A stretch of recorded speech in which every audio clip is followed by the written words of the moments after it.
শুরু আজ থেকে শুরু হয়ে গেল জলপাইগুড়ি জেলা ৩৭তম বইমেলা।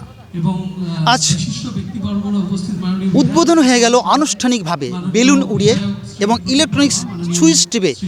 এই ৩৭তম বইমেলার শুভ উদ্বোধন করলেন রাজ্য গ্রন্থাগার মন্ত্রী সিদ্দিকুল্লাহ চৌধুরী এবং জলপাইগুড়ি পৌরসভার চেয়ারম্যান সৈকত চট্টোপাধ্যায়, জেলা শাসক শামা পারভিন, জেলা পরিষদের সভাধিপতি কৃষ্ণা রায় বর্মন, সদর এমএলএ সাহেব ডক্টর পি.কে. বর্মা, রাজগঞ্জের বিধায়ক খগেশ্বর রায়সহ অন্যান্য বিশিষ্ট ব্যক্তিবর্গরা আনুষ্ঠানিকভাবে এই ৩৭তম বইমেলার শুভ উদ্বোধন করলেন।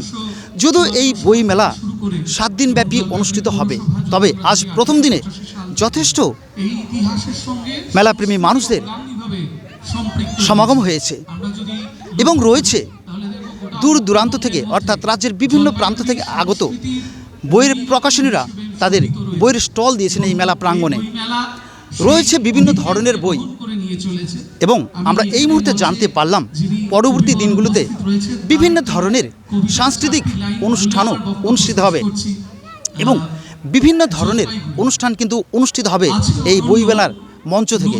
আমরা এই মুহূর্তে রয়েছি জলপাইগুড়ি এফডিআই স্কুলের ময়দানে, যেখানে এই বইমেলার আনুষ্ঠানিক শুভ উদ্বোধন হয়ে গেল অল্প একটু আগে। এবং আমরা আগেই বলেছি যে আজকের প্রধান অতিথি হিসেবে বা বিশিষ্ট অতিথি হিসেবে উপস্থিত ছিলেন রাজ্যের গ্রন্থাগার মন্ত্রী সিদ্দিকুল্লাহ চৌধুরী। এই মুহূর্তে মঞ্চে বক্তারা বক্তব্য রাখছেন। আমার যে ক্যামেরা পার্সন রয়েছেন, আমরা ওনাকে বলবো এই মুহূর্তে এই মেলার বিস্তারিত দৃশ্য তুলে ধরার জন্য। আমি একটা কথা খালি বলি, কবি শহরের বয়স জলপাইগুড়ি রাজশাহী ডিভিশনের হেডকোয়ার্টার, 30,000 মানুষ বসবাস করতেন। আজকে সেই জলপাইগুড়িতে 2 লাখ নাটক রুনু গুহ ঠাকুর তাকে জন্ম দিয়েছে। এই জলপাইগুড়ি এশিয়ান অলস্টার খেলা ভারতীয় জাতীয় দলের প্রাক্তন অধিনায়ক কিংবদন্তি সুকল্যাণ ঘোষ দস্তিদারকে জন্ম দিয়েছে। এই জলপাইগুড়ির মাটি সাহিত্যিক সমরেশ মজুমদারকে জন্ম দিয়েছে। এই জলপাইগুড়ির মাটি জন্ম দিয়েছে আমার আত্মীয় তথা তিস্তাপাড়ের বৃত্তান্তের লেখক দেবেশ রায়। এই জলপাইগুড়ি মোহিত ঘোষদেরকে জন্ম দিয়েছে। এই জলপাইগুড়ির মাটি স্বাধীনতা সংগ্রামী বীরেন দাশগুপ্ত থেকে শুরু করে শশধর কর, অবনীধর গুহনীয়কে জন্ম দিয়েছে। এই জলপাইগুড়ির মাটি স্বাধীনতা সংগ্রামী ধীরাজ মোহন সেনকে জন্ম দিয়েছে, যার ভাই একসময় বিধায়ক ছিলেন ডক্টর অনুপম সেন। আজকে এই জলপাইগুড়ি স্বাধীনতা সংগ্রামী ডক্টর চারুচন্দ্র সান্যালকে জন্ম দিয়েছে, যার সন্তান হয়তো বাম রাজনীতি করেছেন প্রাক্তন সাংসদ মানিক সান্যাল, কিন্তু এই জলপাইগুড়ি একাধারে ভারতবর্ষের অন্যতম ইন্দিরা গান্ধী এবং রাজীব গান্ধীর ঘনিষ্ঠ মানুষ যিনি ছিলেন সেই দেবপ্রসাদ রায়কেও জন্ম দিয়েছে। এই জলপাইগুড়ির মাটিতে নেতাজি সুভাষ, এই জলপাইগুড়ির মাটিতে দেশবন্ধু চিত্তরঞ্জন দাস মিটিং করেছেন। এই জলপাইগুড়ি শহরের মাটিতে সবচেয়ে বড় আজাদ হিন্দ ফৌজের সবচেয়ে বড় যে শহীদ বেদি সেটা রয়েছে, যেটা কোহিমার যুদ্ধের মাটি মৃত্তিকা দিয়ে তৈরি এবং আজাদ হিন্দ ফৌজের বহু সেনানীর অস্থি দিয়ে সেই মৃত্তিকা তৈরি, যাকে নতুন করে তার রেপ্লিকা তৈরি করছে উত্তরবঙ্গ উন্নয়ন দপ্তর সহযোগিতায় জলপাইগুড়ি পৌরসভা এবং বিধায়ক ডক্টর প্রদীপ কুমার বর্মা।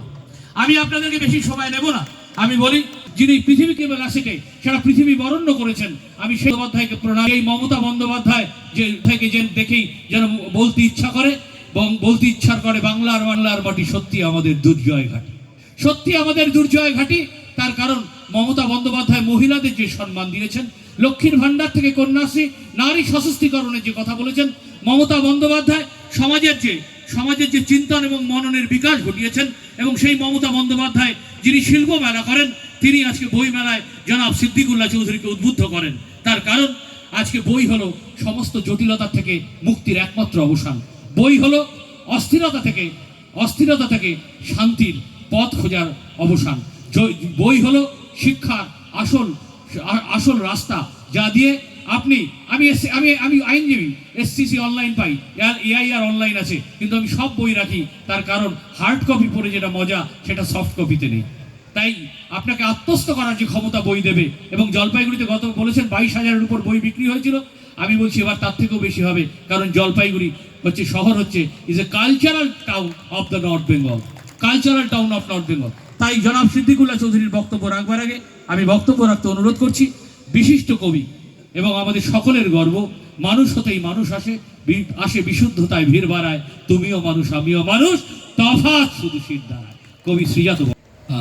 সকলকে স্বাগত জানাই। এখানে যারা মঞ্চে উপবিষ্ট প্রত্যেকেই স্ব পদে যথাযথ জায়গায় নিপুণভাবে কাজ করছেন, সেই কারণেই এই জায়গায় আছেন। তাদের প্রত্যেকের নাম আলাদা করে বলছি না, আপনারা সবাই জানেন। তাদের প্রত্যেককে আমার কৃতজ্ঞতা ধন্যবাদ জানাই। সিদ্দিকুল্লাহ সাহেব আছেন, তার সঙ্গে এর আগের শীতে কোনো একটা বই মেলাতেই দেখা হয়েছিল। ভালো লাগে যখন বই মেলাগুলো ফিরে ফিরে আসে আর এক বছর পেরিয়ে যায়, মনে হয় যে একটা বছর আরও বইয়ের কাঁধে ভর দিয়ে পেরিয়ে গেলাম। সৈকত বাবুর কথা বলবো। আমার সঙ্গে খুব সামান্য দিনের আলাপ। আমি গত সপ্তাহে দার্জিলিং বেড়াতে এসেছিলাম, তখন আমার সঙ্গে ওর যোগাযোগ হয়। কিন্তু যে আন্তরিকতা, যে উষ্ণতার সঙ্গে উনি আমাকে আমন্ত্রণ জানিয়েছেন তা তুলনারহিত। এবং আমাকে এখানে আনার জন্য গতকাল রাত পর্যন্ত ওদের যে ঝামেলা পোহাতে হয়েছে, আপনারা যেমন শুনলেন, শেষ মুহূর্তে উড়ানের টিকিট বাতিল হয়েছে এবং নতুন উড়ান আমাকে দেওয়া হয়েছে, সেটা খুব সহজ কাজ নয়।